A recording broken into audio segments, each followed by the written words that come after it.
Há segredos que atravessam gerações. Eu cresci acreditando que monstros viviam debaixo da cama, até descobrir que o verdadeiro mal estava sentado à mesa da minha família. Esta é a história de uma menina do interior de Minas Gerais, que perdeu a inocência cedo demais, enfrentou o silêncio imposto pelo medo e, décadas depois, encontrou coragem para transformar dor em voz. Prepare-se. Este relato realista e emocionante vai mexer profundamente com você. Eu aprendi cedo que monstros não se escondem no escuro.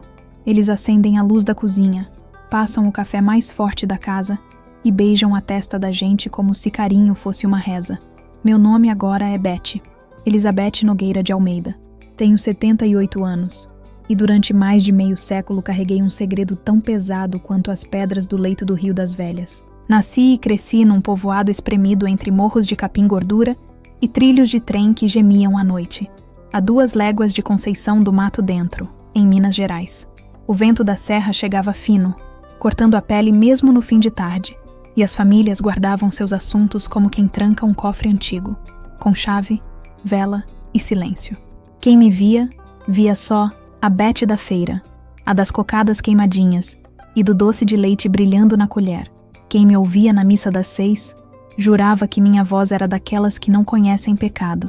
Eu tinha 10 anos quando a vida me empurrou para a beira de um abismo e me mandou atravessar sem ponte. A nossa casa era de pau a pique caiado por fora e cheiro de lenha por dentro. O pai, Arlindo, era homem de braço largo e palavra curta. Acordava de madrugada para ir medir a água do açude e depois se perder na lavoura de milho e feijão. A mãe, Helena, assava biscoito de polvilho num tabuleiro de ferro que chiava como trem novo e vendia pão de queijo em cesta forrada de chita. Eu era a mais velha. Depois vinham o Davi, 2 anos abaixo de mim, e a Lia, um fiapo de gente com laço vermelho no cabelo e riso que estourava fácil. E tinha também o velho Teodomiro, pai de meu pai, que se mudou com a gente quando a avó partiu sem fazer barulho. Ele chegou trazendo um baú amassado, um maço de rezas e um olhar que nunca se sabia se era poda ou colheita. No dia em que o chão cedeu, o céu amanheceu doente, nuvens encardidas correndo baixo, vento que empurrava a porta como gente apressada, e uma chuva miúda, dessas que não parecem nada, e de repente viram mundo. Acordei com a tosse da minha mãe. Não era tosse de poeira, nem de mudança de tempo. Era áspera, funda, como se tivesse unha por dentro da garganta. Entrei no quarto com cuidado, as tábuas frias gelando o pé. A mãe ardia, o rosto muito vermelho, e a boca com um tom azulado que eu nunca tinha visto. Mãe, tá doendo muito? Ela tentou rir, mas o riso não saiu inteiro. É só um resfriado malcriado, Betinha. Já passa. Não passou. Em menos de 1 hora, a respiração dela ficou curta, encurtando também nossos passos. Meu pai, que nesse dia nem saiu para o roçado por causa do tempo fechado, foi ficando com a cara dura de preocupação. Vou levar a Helena no hospital de Santa Ana do Itacuruçá, disse, já puxando coberta, já improvisando um teto de lona na carroça. Beth, você cuida dos pequenos. Seu Teodomiro, dá um olho. Meu avô assentiu com aquele gesto de cabeça que parecia um carimbo. Vai sem susto, Arlindo. O que é da terra fica na terra, o que é de Deus ele resolve. A última imagem da minha mãe foi um par de olhos brilhando por entre o barreado da chuva, pedindo que eu cuidasse de Davi e Lia, como se amor pudesse ser capa. Eu respondi com um aceno que era mais promessa que movimento, e vi a carroça sumir na estrada vermelha. O dia foi andando com as pernas arrastadas. Eu fervei água, passei pano nos móveis para gastar o tempo, contei história de Boitatá para Lia, ajudei Davi a afiar lápis com faca cega. O velho Teodomiro fumava no alpendre, a fumaça do cachimbo se misturando com o cheiro de terra molhada. Às vezes ele entrava e ficava olhando a gente como quem conta rebanho. Às vezes encostava na ombreira, quieto, o chapéu cobrindo os olhos. A tarde escureceu cedo, e com ela a minha coragem. Onde é que o pai estava? Por que a carroça ainda não cantava no terreiro? A chuva engrossou como lágrima teimosa. Dei banho de bacia nos 2, vesti o pijama com cheiro de sabão, rezei com eles a Ave Maria que a mãe sempre conduzia. Lia dormiu depressa. Davi custou, mas cedeu ao cansaço. Foi quando o tempo do relógio parou de fazer sentido. O vento bateu uma porta que nem estava aberta, e eu me sentei à mesa para esperar, as mãos no avental, o coração no pescoço. O velho Teodomiro entrou com um copo que refletia a luz do candeeiro. Betty, toma um gole. Açúcar para a língua, fogo para a alma. Eu balancei a cabeça, mas ele aproximou o copo. É só um susto que você tá sentindo. Susto passa com gole. O cheiro me feriu a garganta. Não sei se foi a noite, a chuva, o medo do que eu não sabia nomear, mas o copo tocou minha boca. Ardeu. Ele sorriu com os cantos. Assim, vê se o peito sossega. Eu nunca soube dizer em que ponto daquilo a casa deixou de ser a mesma. O candeeiro tremia, o fogão a lenha cuspia tição. O mundo ali dentro parecia deslocado 2 dedos do chão. Ele segurou meu ombro com a mão grande, calejada, e eu senti que algo errado estava desenhado naquele toque. Não era o peso, era o jeito de ocupar espaço, de tomar ar que não era dele. Vamos deitar, menina. Você não dormiu nada. Amanhã tem luta. Eu disse que ia para o meu quarto. E ele disse, melhor lá nos fundos que é mais quente. O corredor desaguava num quarto que sempre cheirou a tabaco e ferrugem. A cama rangia antes de qualquer corpo. Eu disse não, mas saiu fraco, como vela em ventania. Eu disse, a Lia tá dormindo sozinha. Ele disse, eu velo por vocês. Eu disse, o pai já vem. Ele sorriu com dentes manchados de fumo e disse, o pai confia em mim. Uma criança de 10 anos aprende certas gramáticas que não aparecem nos livros. A gramática do perigo, a da sobrevivência. Eu entendi antes do corpo entender. O resto é memória que a cabeça corta em pedaços para não enlouquecer. O cheiro de cachaça, o peso que não respeita a borda, o teto de tábuas que parecia rodar, uma dor que não combinava com nenhuma dor de tombo, a minha voz pedindo a Nossa Senhora que fizesse barulho lá fora, qualquer barulho que salvasse. Em algum lugar entre um sussurro e um grito, eu apaguei. Acordei com a claridade suja da manhã e uma consciência afiada como faca nova. Eu estava no meu quarto, a Lia respirando leve, o lençol manchado, o corpo doendo num lugar que eu nem sabia que podia doer. Lavei o rosto na bacia, vesti o vestido azul de chita que a mãe gostava e olhei no espelho rachado. Eu ainda tinha o rosto de menina, mas os olhos eram de quem atravessou o rio cheio levando 2 irmãos no colo. Fiz café, cortei o pão amanhecido, cuidei da casa como se ordem pudesse consertar o que tinha sido arrancado. O velho Teodomiro passou pela porta da cozinha sem me olhar direito, só uma lateral de rosto e um fio de voz. Isso fica entre nós. O Arlindo tá carregado, não precisa de mais peso. Silêncio pode ser corda ou algema. Naquele dia virou as 2 coisas. O mundo pediu normalidade. Davi e Lia acordaram. Eu servi caneca de café com leite, penteei cabelo, mandei escovar dente, amarrei fiapo de laço. O dia fingia ser dia. Mas quando o relógio do armário bateu suas pancadas tortas, a roda do terreiro falou mais alto. Roda de carroça mordendo lama. Meu coração pulou no peito como bicho preso. Corri para a janela, e o que vi primeiro foi a mão do meu pai segurando a rédea com uma força que eu nunca tinha visto, e o banco da carroça, molhado de chuva, vazio onde a mãe deveria estar.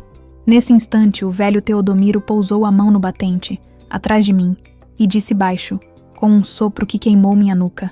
Engole o choro, menina. Quem fala demais cava a própria cova. A carroça rangeu mais uma vez, aproximando-se da porta da cozinha. Meu pai desceu cambaleando, com os olhos que não eram os dele, o chapéu afundado numa cabeça que já sabia a notícia que eu não queria ouvir. Ele cruzou a soleira. Eu precisei escolher entre o grito que me rasgava e o silêncio que me mantinha de pé, e escolhi. Quando ele perguntou, cadê sua mãe? Eu respondi com um olhar que segurava o mundo. O velho encostou mais o corpo na sombra, e o cheiro de tabaco ficou grosso no ar. O pai largou o chapéu na mesa, e com a voz que parecia de outra pessoa disse, Beth, a Helena. O resto eu não ouvi inteiro, porque havia outro ruído, mais baixo, mais íntimo, nascendo dentro de mim, um ruído de tempestade que não vinha do céu. Eu não sabia ainda, mas aquele barulho era o começo do fim do medo. A madrugada seguinte parecia mais pesada que a anterior, como se o ar tivesse sido puxado para fora da casa e deixado a gente respirando poeira de lembrança. O velório da minha mãe foi rápido, desses que mal dão tempo da alma acompanhar o corpo. A sala pequena encheu de vizinhos, cheiro de vela misturado ao de café coado forte, e a todo instante alguém vinha colocar a mão no meu ombro e repetir a frase que eu já não suportava ouvir. Ela descansou, Beth. Agora tá em paz. Paz era o que menos havia. Lia perguntava baixinho quando a mãe ia levantar, se ia fazer pão de queijo de novo no domingo. Davi chorava como se cada lágrima fosse um pedaço de chão afundando. Eu segurei os dois com braços finos, mas a sensação era de tentar segurar rio com peneira. Meu pai, Arlindo, parecia metade homem, metade sombra. Não falava muito, e quando falava a voz vinha arranhada. O velho Teodomiro circulava entre as pessoas oferecendo cachaça, como se a morte fosse motivo de brinde. A cada vez que nossos olhos se cruzavam, eu sentia um nó no estômago. Havia uma promessa muda ali, de que nada poderia ser dito. E eu entendia. Quem ia acreditar numa menina contra um homem que carregava anos de respeito na comunidade, que rezava alto no terço, que ajudava nas colheitas alheias? Depois do enterro, a vida não voltou ao lugar. Meu pai se enterrava no trabalho de sol a sol, como se cansar o corpo fosse o único jeito de não sentir a ausência da mãe. A casa ficava sob o domínio do avô, e cada vez que a porta fechava atrás dele, eu sentia o coração disparar. No início, pensei que fosse um pesadelo repetido, um tormento que ia passar, mas não passou. Vieram dias em que ele me chamava para ajudar a buscar lenha, outros para segurar o balde no galpão. Sempre havia um motivo, uma desculpa, uma armadilha. E eu, com 10 anos apenas, sabia exatamente o que significava. Era como se tivesse duas vidas. A vida da manhã, em que eu acordava Davi e Lia, penteava cabelo, aquecia leite e fingia ser dona de casa. E a vida da noite, em que eu dormia com tesoura de costura debaixo do travesseiro, esperando ouvir o ranger da porta. Quando ele entrava, a minha mente fugia para longe. Buscava as histórias que a mãe contava, as flores do quintal, o barulho do riacho. Meu corpo ficava, mas eu me tornava vento, porque vento não se segura. Com o tempo, comecei a encontrar pequenos modos de resistir. Fechava a porta do quarto por dentro e empurrava o baú contra ela. Me escondia no forro do galpão quando pressentia a aproximação. Inventava dor de barriga para não ficar sozinha em casa, mas nada disso era muralha suficiente. O velho Teodomiro sempre achava uma fresta e sempre repetia a mesma frase, sussurrada perto do meu ouvido. Seu pai já tem cruz demais, menina. Quer matar ele de desgosto? E assim me calava, transformando meu amor pelo meu pai em mordaça. O inverno de 57 foi um dos mais frios que Minas já tinha visto. Eu usava 3 vestidos um sobre o outro, para disfarçar o corpo que começava a mudar cedo demais. Cada curva nova era um pavor, cada sinal de crescimento, um anúncio de perigo. Aos 11 anos, já ouvia os cochichos do avô. Tá virando moça, igualzinha à mãe. Suas palavras vinham carregadas de veneno, e eu me encolhia ainda mais dentro das roupas largas, tentando desaparecer. Foi então que a tia Margarida, prima distante do meu pai, começou a visitar com mais frequência. Viúva, sem filhos, ela aparecia nos domingos trazendo bolo de fubá e olhar desconfiado. Essa menina tá magra demais, comentou certa vez, passando a mão na minha cabeça. E os olhos dela são de gente mais velha. Eu estremeci, dividida entre o medo e a esperança.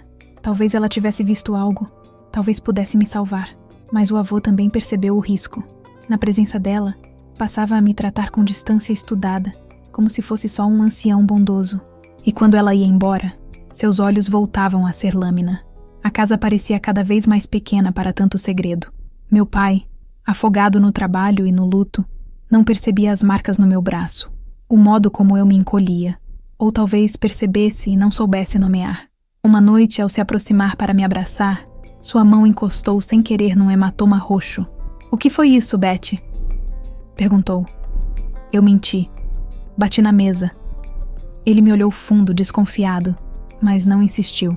Eu queria gritar toda a verdade, mas a voz não passava da garganta. O medo ainda era corrente pesada demais. Até que veio o dia em que tudo mudou. Era um sábado de março de 58. O pai tinha ido vender abóbora e queijo na cidade. Davi e Lia estavam na casa de vizinhos, brincando de roda. Eu fiquei sozinha com o velho Teodomiro, esfregando cinza no fogão a lenha para limpar. "Vem cá, menina", ele disse com aquele tom que não aceitava resposta. Meu coração disparou. Mas nesse dia, algo dentro de mim quebrou. Respondi baixo, mas firme. "Não posso agora." Ele me agarrou pelo braço, a raiva estampada na cara. "Quem você pensa que é? Eu mando aqui." Tentou me arrastar, mas eu me debatia como nunca antes. Foi nesse instante que a carroça do meu pai cantou no terreiro. voltando mais cedo que o costume. O velho me largou, empurrou contra o fogão e mandou que eu me ajeitasse. Meu braço ardia nas marcas dos dedos quando o pai entrou, carregando mantimentos e um embrulho de tecido novo para eu costurar um vestido. Ele percebeu o meu jeito e tocou exatamente no lugar da dor. Eu gemi sem querer. "O que é isso, Beth?" Eu disse a mesma mentira. Bati na mesa. Ele franziu o senho, mas não falou nada. O avô saiu pela porta dos fundos, evitando o olhar do filho. E pela primeira vez eu senti. Meu pai estava atento. Havia notado algo. Talvez ainda houvesse esperança. Naquela noite, a chuva pesada voltou a cair, como se o céu de Minas resolvesse nos testar de novo. Dentro de casa, porém, outra tempestade se armava. E essa ninguém podia impedir. Naquela noite de abril, a cozinha estava silenciosa, iluminada apenas pelo lampião pendurado no centro da sala. O vento soprava pelas frestas da janela, trazendo o cheiro úmido da terra encharcada. Eu lavava os pratos do jantar, tentando não pensar, tentando apenas me esconder nos gestos mecânicos. Passar o pano, enxaguar, secar. Foi então que senti a presença dele. O velho Teodomiro entrou sem fazer barulho, mas sua sombra engoliu a parede inteira. Eu reconhecia aquele andar, aquela respiração pesada. "Tá sozinha, menina?" murmurou, a voz áspera roçando na minha nuca. Não precisei olhar, já sabia o que ele queria. Ele se aproximou, encostando as mãos calejadas em meus ombros. Meu corpo inteiro se encolheu, mas eu fiquei paralisada, os dedos ainda firmes num prato molhado. "Seu pai anda desconfiado demais. A gente precisa conversar longe dos olhos dele", sussurrou. O hálito de fumo e cachaça me fez arfar. Eu estava prestes a me perder de novo no terror de sempre quando ouvi uma outra voz, forte e cortante como raio no meio da tempestade. "O que está acontecendo aqui?" Meu pai estava parado na porta da cozinha. O lampião tremia com o vento, e a cena parecia suspensa no tempo. O avô tirou rápido as mãos de cima de mim. Tentou disfarçar. "Nada, Arlindo. Só estava conversando com a menina." Mas a voz dele tinha um vacilo, um fio de medo que eu nunca tinha ouvido antes. Meu pai avançou 2 passos, os olhos faiscando de raiva. Conversando? Não foi isso que eu vi. O silêncio que se seguiu pesava mais que pedra. Eu, com o prato ainda na mão, não conseguia me mexer. Era como se o chão tivesse virado areia movediça. Meu pai então disse firme: "Vai pro quarto, Beth." Eu hesitei, mas a voz dele não permitia discussão. Deixei o prato cair na bacia, a água respingando no chão, e corri para o corredor. Mas não fui até o quarto. Fiquei no escuro, encostada na parede, ouvindo tudo com o coração batendo alto no ouvido. "Te vi, Teodomiro. Vi o jeito que você olha para minha filha. Vi as marcas nos braços dela. Vi você rondando a porta à noite. Pensa que sou cego?" A voz de meu pai era um trovão contido. O avô tentou se defender. "Você tá imaginando coisa, filho. É só luto. A menina anda confusa." Meu pai explodiu. "Confusa coisa nenhuma. Ontem eu fiquei fingindo dormir e vi você tentando entrar no quarto dela. Vi com esses olhos." O som que veio depois foi de um corpo sendo empurrado, de cadeira arrastando no chão. O avô levantou a voz, agora cheio de veneno. "Ela me provoca, Arlindo. Desde cedo aprendeu a se oferecer. Igual a mãe dela. Mulher antes do tempo." O impacto do soco que meu pai deu ressoou como pedra batendo em rocha. Ouvi grunhidos, móveis tombando, pratos quebrando. Corri até a beira do corredor e vi meu pai e o avô se engalfinhando. O rosto do meu pai estava transformado, os punhos vermelhos, a respiração arfante.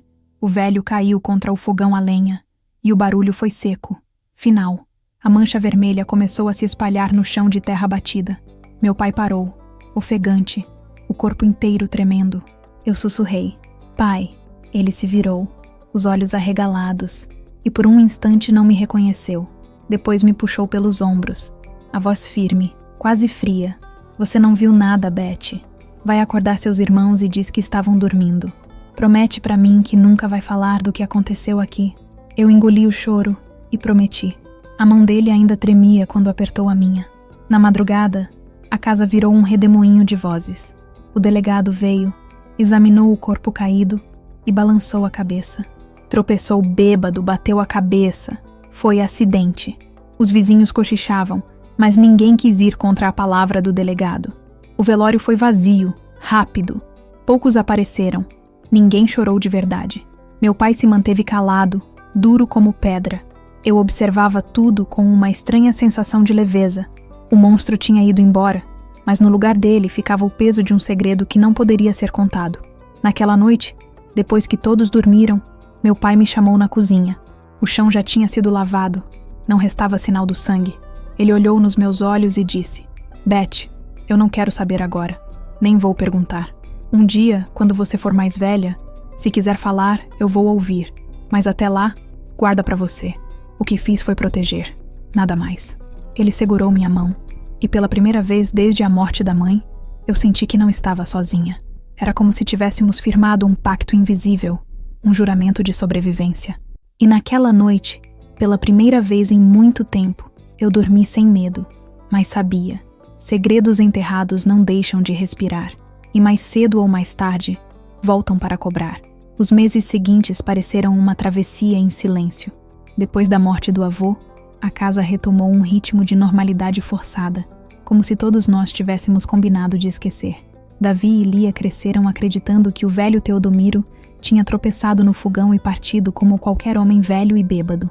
Ninguém mais falava no assunto, nem no velório, nem nas visitas rápidas dos vizinhos. Mas eu sabia, e meu pai sabia que eu sabia. Essa cumplicidade pesada nos unia, mas também nos afastava. Era como se um muro invisível tivesse sido erguido entre nós, feito de palavras não ditas. O tempo passou e eu fui crescendo. Meu corpo mudava, e cada curva nova me lembrava da infância arrancada à força. Eu tentava esconder debaixo de vestidos largos, mas os olhos dos homens na feira sempre encontravam motivo para demorar mais do que deviam. Meu pai, atento, percebia, e às vezes se encolhia, às vezes reagia com dureza. Não fica na rua sozinha, Beth. Não confia em sorriso de homem nenhum. Eu obedecia. Não era mais obediência de criança. Era sobrevivência. Na escola, eu já não era a mesma. As colegas brincavam de roda, faziam planos para os bailes de domingo, sonhavam com vestidos novos. Eu não conseguia. A cada vez que ouvia risadas masculinas atrás de mim, meu corpo gelava. A professora tentava me puxar de volta. Dizia que eu tinha talento para leitura, que minha caligrafia era bonita. Eu agradecia em silêncio, mas não acreditava. A vida já tinha me ensinado que não adiantava sonhar alto quando o chão ainda tremia sob os pés. Foi então que a tia Margarida voltou a aparecer com mais frequência. Ela me observava com olhos de quem enxerga o que os outros fingem não ver. Numa tarde de domingo, depois do almoço, chamou meu pai de lado. Eu me escondi atrás da porta e ouvi: Arlindo, essa menina carrega algo que você não percebe. Ela não é só triste pela morte da mãe. Há mais sombra nessa casa. Meu pai suspirou, pesado. Margarida, deixa quieto. Tem coisa que é melhor não cutucar. Eu tô cuidando dela. Cuidando como? Com silêncio? Insistiu. A voz dela tremia de indignação. Ele não respondeu. O assunto morreu ali, mas ficou latejando dentro de mim. Eu tinha 12 anos quando um episódio marcou de vez minha certeza de que nada fica enterrado para sempre. Estava voltando da venda, com uma sacola de farinha e sal, quando ouvi 2 vizinhas cochichando perto do portão. Cê viu, Rosa? Aquele velho Teodomiro não caiu por acaso, não. Dizem que o Arlindo pegou ele em coisa feia. É mesmo? Com a menina? Pois é. Mas ninguém fala alto porque é vergonha pra família. Meu corpo inteiro tremeu. As pernas ficaram bambas. Então já havia quem suspeitasse. O segredo não era tão secreto assim. Cheguei em casa ainda ofegante. Sentei na cama e chorei escondido no travesseiro.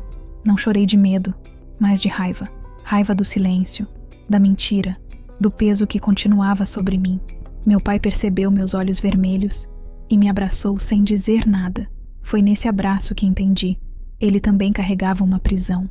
Não tinha matado só o avô, tinha matado uma parte dele mesmo. Aos 13 anos, a adolescência começou a bater a porta com força. Outros meninos da escola se aproximavam, tentando chamar minha atenção. Eu sorria de canto, mas o coração disparava. Qualquer gesto de carinho me lembrava do toque errado que tinha me marcado. E assim, entre tentativas de ser menina e a necessidade de ser adulta antes do tempo, eu me perdia. Foi nesse período que descobri o poder da escrita. Ganhei de presente de aniversário um caderno azul, capa dura, com flores estampadas. Nele comecei a escrever tudo o que não conseguia dizer em voz alta. Contava meus medos, minhas dores, minhas lembranças confusas. Desenhava as noites de chuva. Descrevia os olhos da minha mãe no último adeus. Escrever era como abrir uma janela num quarto sem ar. Ninguém sabia desse caderno, nem meu pai. Ele ficava escondido debaixo da esteira, embrulhado em pano de algodão. Com a escrita, nasceu em mim também uma nova força. Passei a observar o mundo com mais coragem.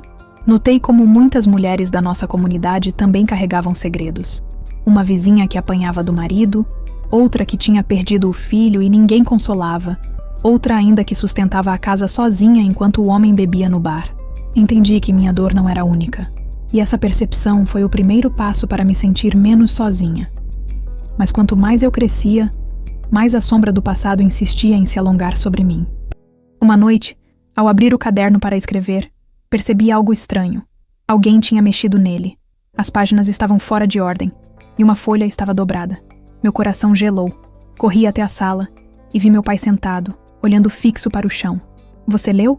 perguntei, a voz trêmula. Ele levantou os olhos devagar e havia neles uma mistura de dor e orgulho. Li, e agora eu sei a verdade inteira. Meu corpo paralisou. Era como se eu tivesse sido despida diante dele. "Pai, eu não queria que soubesse assim." Ele me interrompeu. "Era o único jeito. Eu precisava ler da sua mão, do seu coração. Agora não tem mais segredo entre nós." Seus olhos marejados me fizeram entender que o silêncio que nos separava começava a se romper. Mas junto com essa ruptura, veio também uma onda de consequências que eu ainda não sabia como enfrentar. Porque quando a verdade respira, ela não volta a dormir. Meu pai nunca mais foi o mesmo depois de ter lido o que eu escondia no caderno azul. Nos dias seguintes, o silêncio dele parecia ainda mais pesado, mas já não era de ignorância. Era de quem carregava um fardo que finalmente tinha nome. O olhar dele, antes distraído pelo trabalho e pelo luto, agora vinha direto ao meu, como se pedisse desculpa a cada segundo. Eu evitava, com medo de desmoronar. Mas uma noite, enquanto eu terminava de guardar a louça, ele puxou uma cadeira e sentou na minha frente. A luz do lampião iluminava metade do rosto dele, e a outra metade estava na sombra. "Beth, eu devia ter visto antes. Devia ter te protegido. Você era só uma menina, e eu deixei o mal entrar debaixo do meu teto." As lágrimas dele caíram pesadas sobre a mesa. Foi a primeira vez que vi meu pai chorar, e naquele instante percebi que a minha dor não era só minha. Ele também carregava a culpa de não ter enxergado, de não ter agido antes. Estendi a mão e toquei a dele. "Pai, a culpa não é sua.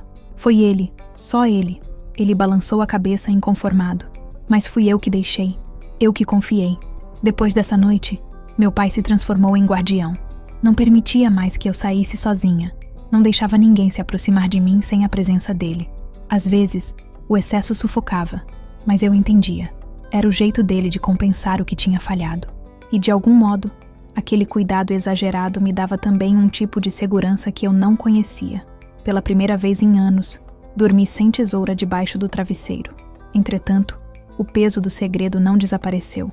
Ele apenas mudou de forma. O passado ainda me visitava em sonhos. Pesadelos em que o rosto do avô surgia na escuridão, os olhos como carvões acesos, e a voz repetindo: "Quem fala cava a própria cova." Eu acordava suada, o coração disparado. Corria até o quarto de Lia, observava ela dormir em paz, e me prometia que, custasse o que custasse, minha irmã nunca passaria pelo que eu passei. Foi nessa época que minha tia Margarida percebeu de vez que havia algo estranho. Numa visita de domingo, encontrou meu pai e disse: "Arlindo, essa menina precisa de futuro.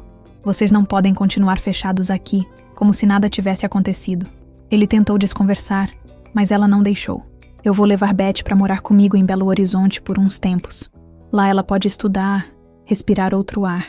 Aqui esse silêncio vai matar vocês dois." Eu fiquei em choque. Ir embora de casa significava deixar meus irmãos, meu pai, tudo o que eu conhecia.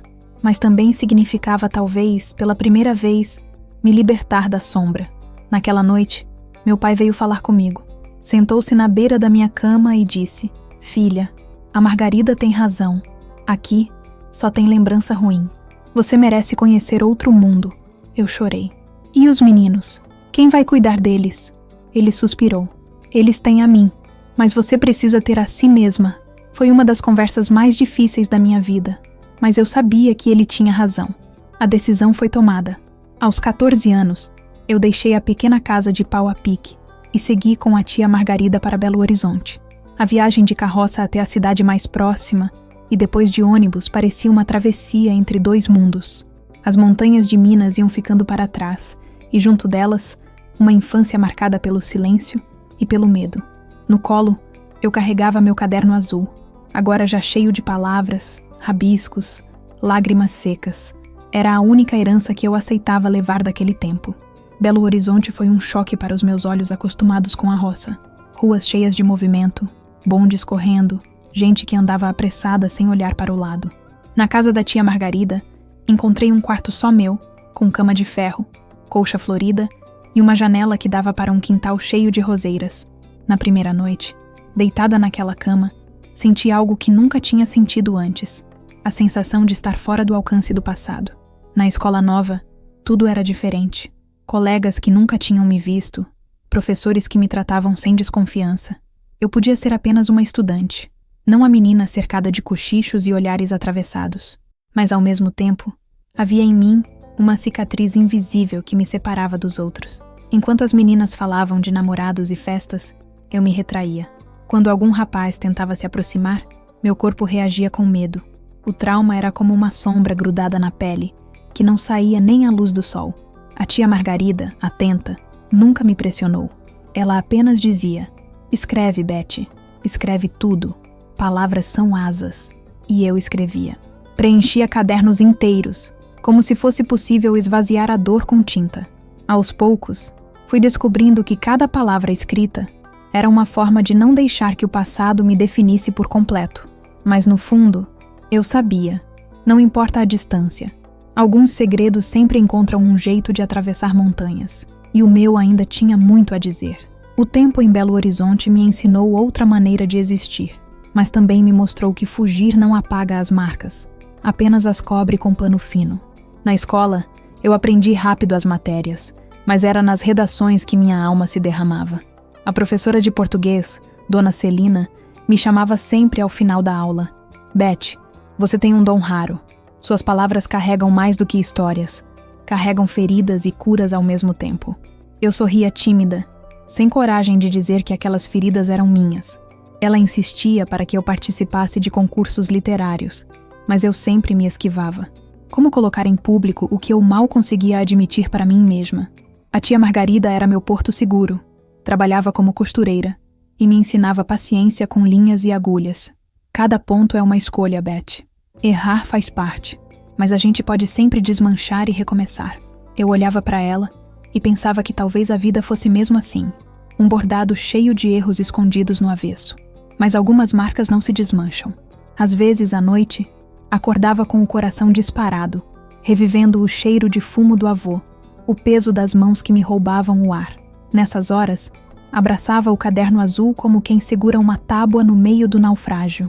Certo dia, durante um almoço de domingo, ouvi minha tia conversando com uma vizinha. "Essa menina carrega algo fundo demais para na idade dela. Olhar de mulher cansada, sabe?" A vizinha respondeu: "O tempo cura, Margarida. Deixa. O silêncio às vezes é remédio."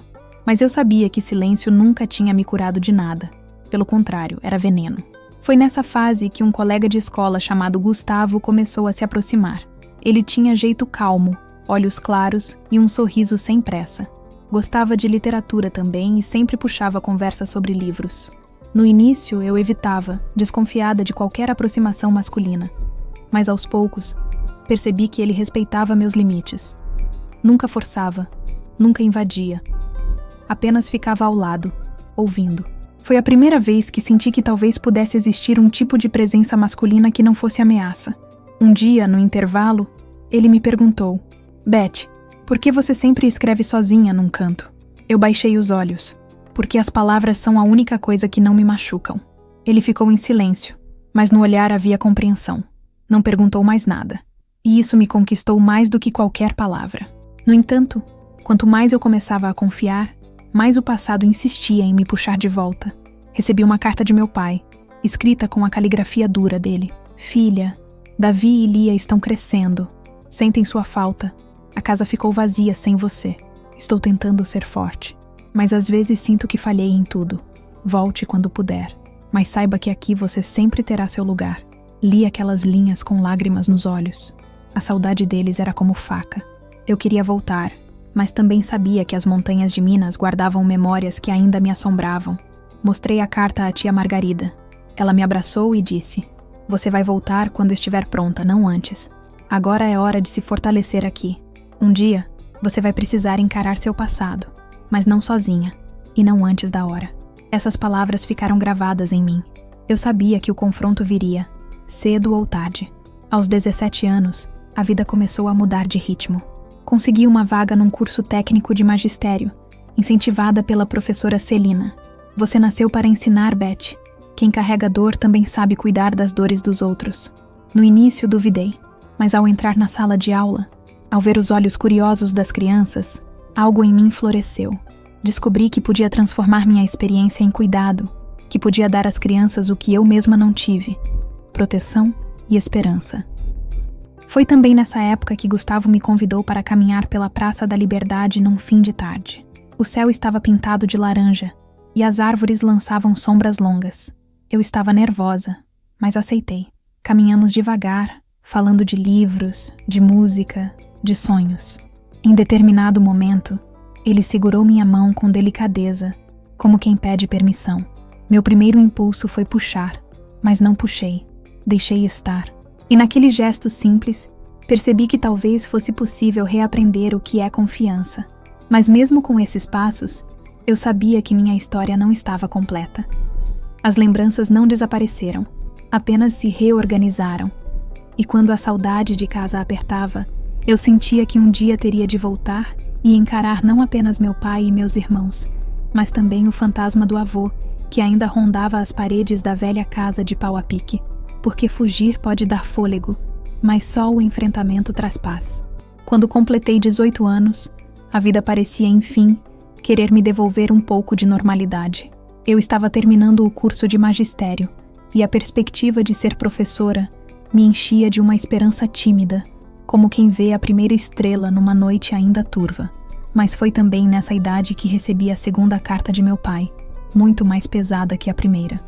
A caligrafia trêmula denunciava a pressa, e as palavras eram carregadas de dor. "Beth, sua irmã Lia anda perguntando de você todos os dias. Davi já é quase homem, mas sinto que a ausência da mãe e a sua ausência deixaram nele um vazio que não sei preencher. Volta. Eu preciso de você. Eles também." Segurei a carta com as mãos suadas, o coração batendo como se tentasse fugir do peito. A tia Margarida me observava em silêncio, já sabendo que aquela carta era uma convocação impossível de ignorar. "Você sabe, Beth, cedo ou tarde vai ter de voltar. A gente pode até fugir de lugares, mas não foge do sangue, nem da memória." Eu balancei a cabeça, sem coragem de responder. Na semana seguinte, tomei a decisão. Arrumei meus poucos pertences. Os cadernos cheios de escritos, 2 saias, 3 vestidos e uma fotografia antiga da minha mãe sorrindo diante do fogão a lenha. Despedi-me da tia Margarida com lágrimas nos olhos. "Você me salvou", eu disse. Ela apertou minhas mãos. "Não, menina. Foi você que decidiu sobreviver. Eu só te dei um teto." A viagem de volta à Conceição do Mato Dentro parecia mais longa do que da primeira vez. Cada curva da estrada trazia de volta lembranças que eu tentei esquecer. O cheiro da casa de pau a pique, os gritos contidos, o silêncio que me esmagava. Quando finalmente avistei a velha casa, as pernas tremiam. Meu pai estava no alpendre, sentado com o chapéu na mão.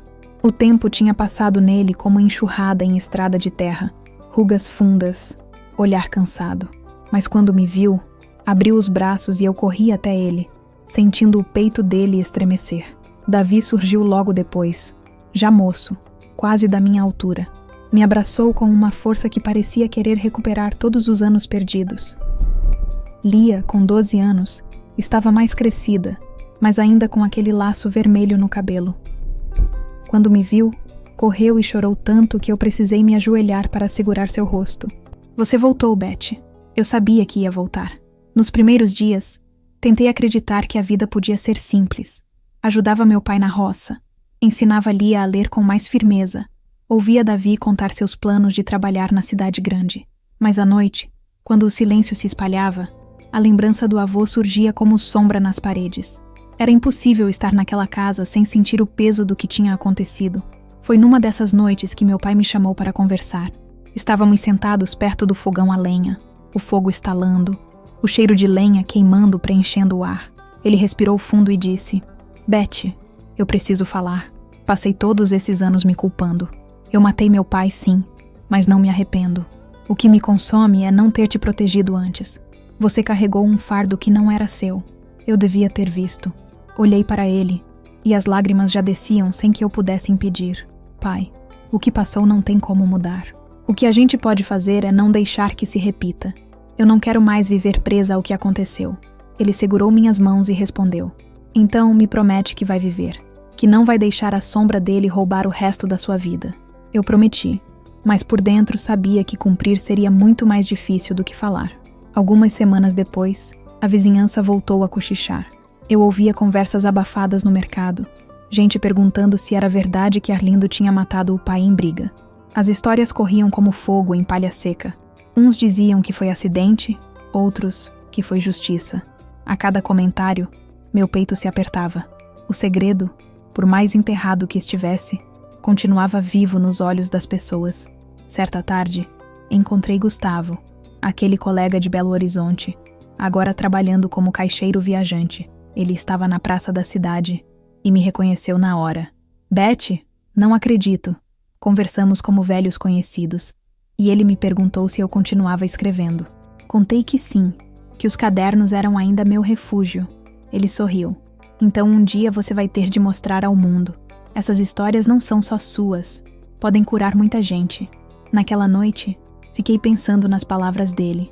Talvez minha dor pudesse se transformar em algo maior. Talvez contar fosse o único caminho para deixar de ser prisioneira. Mas junto desse pensamento veio também o medo. E se ao contar eu destruísse meu pai? E se Lia e Davi nunca mais olhassem para mim da mesma forma? Entre o peso do silêncio e o risco da verdade, eu sabia que estava chegando a hora de escolher. E nenhuma escolha sairia sem deixar cicatriz. Quando decidi voltar, sabia que não vinha apenas para colher lembranças. Vinha para, finalmente, escolher o que iria fazer com elas. Havia noites em que acreditava não ser possível transformar a dor em qualquer coisa útil. Outras noites, escrevia até as mãos doerem, e a tinta me daria uma espécie de ordem. A juntar tudo, organizar as peças e tentar entender como encaixá-las de novo. Ao longo daqueles anos de retorno, o que mais me surpreendeu não foi o que mudou fora. As estradas que ganharam asfalto, o cinema que trocou bancos de madeira por cadeiras novas, e sim, o que começou a mudar dentro. Meu pai, envelhecido e mais silencioso, fez o que pôde para refazer o que o medo e a culpa tinham quebrado. Lia e Davi cresceram e trouxeram com eles forças novas, cada um à sua maneira, preenchendo buracos onde pensei que nada mais pudesse plantar. Mas havia algo que eu precisava fazer sozinha, dar nome ao que me atravessou e oferecer aquele nome ao mundo de forma a que deixasse de ser uma sentença calada. Não porque eu quisesse reviver a ferida, e sim para que ela deixasse de ser um segredo que sufoca. Comecei a trabalhar em um texto longo, quase confessional, que ao mesmo tempo era cartografia, onde doía, por quanto tempo, como me defendi, como a gente pode aprender a confiar outra vez. Escrever aquilo foi como abrir uma janela antiga. Entrou luz, entrou vento e entrou uma possibilidade de mudança. Não foi escolha de exposição fácil. Pensei nas vozes da vila, no olhar do padeiro, da professora, da tia do rosário.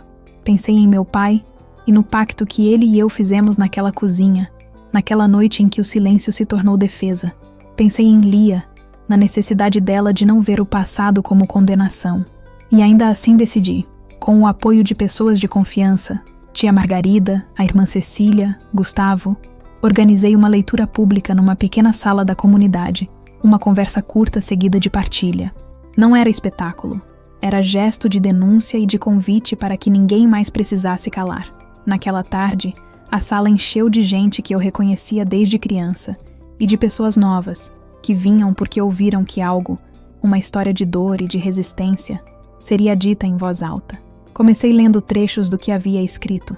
Palavras sobre medo, sobre controle, sobre um corpo que aprendeu a se tornar invisível para sobreviver. Não descrevi atos. Descrevi consequências. Falei das noites em claro, das marcas no caderno, do peso que um segredo impõe à vida de uma família.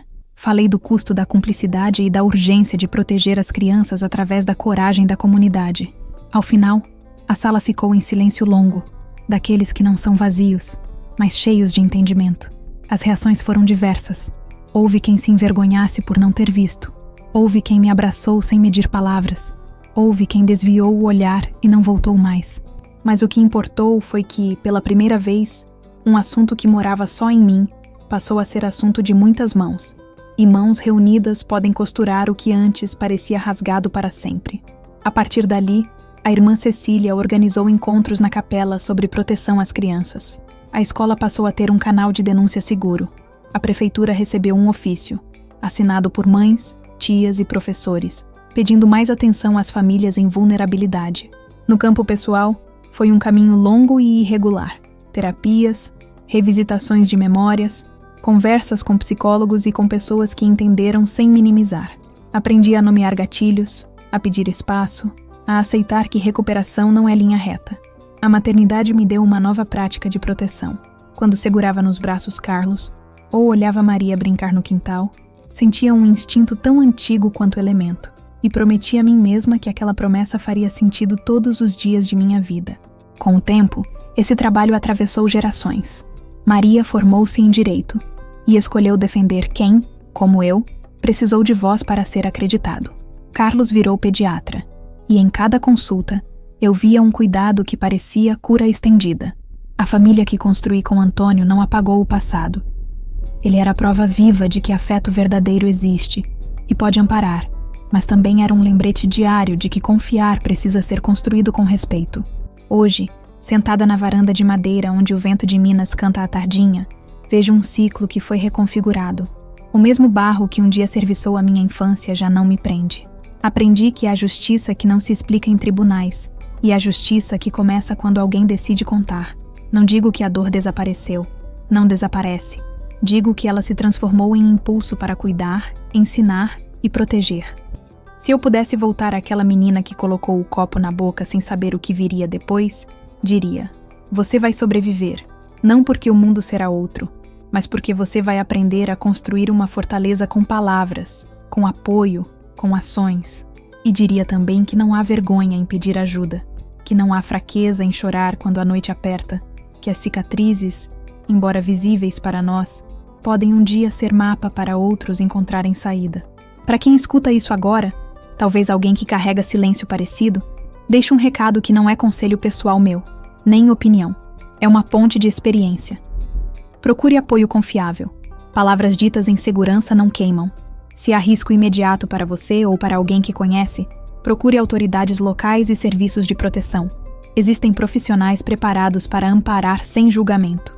E saiba que contar, na hora certa e do jeito certo, pode ser o primeiro passo para transformar um segredo em cuidado. Minha fé, que sempre foi este fio tênue que atravessou noites e dias, me acompanhou, não como explicação mágica, mas como companhia nas horas em que não havia força humana suficiente. E minha gratidão vai para as pessoas que me ouviram, para quem estendeu a mão, para quem trabalhou para que outras crianças não passassem pelo mesmo. Cresci e, entre tropeços e recomeços, aprendi que existe um modo de viver que honra tanto as cicatrizes quanto a liberdade que vem depois delas. Se você gostou de ouvir um pedaço da minha vida e acredita que histórias assim merecem ser multiplicadas, não para espalhar dor, mas para lembrar que ninguém precisa sofrer em silêncio, curta esse vídeo, compartilhe com alguém que pode se beneficiar e se inscreva no canal para mais relatos de gente que sobreviveu e escolheu transformar sua dor em luz. Nos comentários, se sentir seguro, conte de onde você está me ouvindo. Saber que minha voz atravessa lugares me lembra que solidariedade não tem distância. Obrigada por chegar até aqui. Se existe um legado que quero deixar, é este. Coragem não é ausência de medo, é tomar passos apesar dele. E quando muitos passos se juntam, a caminhada deixa de ser solitária. Que a sua jornada encontre mãos amigas pelo caminho. Curta este vídeo para apoiar nosso trabalho. Inscreva-se no canal e ative o sininho para não perder nenhuma história. Comente sua opinião e de onde você está assistindo. Queremos conhecer você. Compartilhe para que outras pessoas encontrem força e esperança.